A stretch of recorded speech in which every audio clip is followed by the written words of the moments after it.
ತೇಜ್ ಪ್ರಭು ನ್ಯೂಸ್ಗೆ ಸ್ವಾಗತ. ಹುಕ್ಕೇರಿ ತಾಲೂಕಿನ ಅಂಕ್ಲೆ ಗ್ರಾಮದಲ್ಲಿ ಪ್ರತಿ ವರ್ಷದಂತೆ ಈ ವರ್ಷವೂ ಕೂಡ ಕರ್ನಾಟಕ ರಾಜ್ಯೋತ್ಸವ ವಿಜೃಂಭಣೆಯಿಂದ ಆಚರಣೆ ಮಾಡಲಾಯಿತು. ಕರ್ನಾಟಕ ರಾಜ್ಯೋತ್ಸವ ಸಮಿತಿ ವತಿಯಿಂದ ಭವ್ಯ ದಿವ್ಯವಾಗಿ ಮೆರವಣಿಗೆಯನ್ನು ತೆಗೆಯಲಾಯಿತು.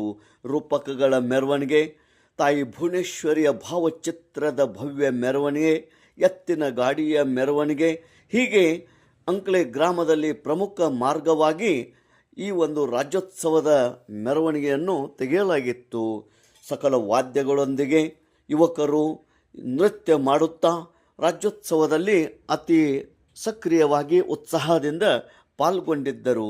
ಈ ಒಂದು ಕಾರ್ಯಕ್ರಮದಲ್ಲಿ ಕರ್ನಾಟಕ ರಾಜ್ಯೋತ್ಸವ ಸಮಿತಿಯ ಎಲ್ಲ ಅಧ್ಯಕ್ಷರು, ಉಪಾಧ್ಯಕ್ಷರು, ಪದಾಧಿಕಾರಿಗಳು, ಸರ್ವ ಸದಸ್ಯರು, ಗ್ರಾಮಸ್ಥರು, ಕನ್ನಡ ಅಭಿಮಾನಿಗಳು ಇದರಲ್ಲಿ ಪಾಲ್ಗೊಂಡಿದ್ದರು. ಪ್ರಮುಖ ಮಾರ್ಗವಾಗಿ ಅತಿ ಆಕರ್ಷಕ ಈ ಮೆರವಣಿಗೆ ಜರುಗಿತು.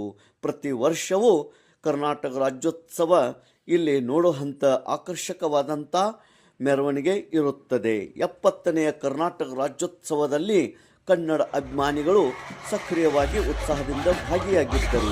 ತೇಜ್ ಪ್ರಭು ನ್ಯೂಸ್, ಅಂಕಲೆ.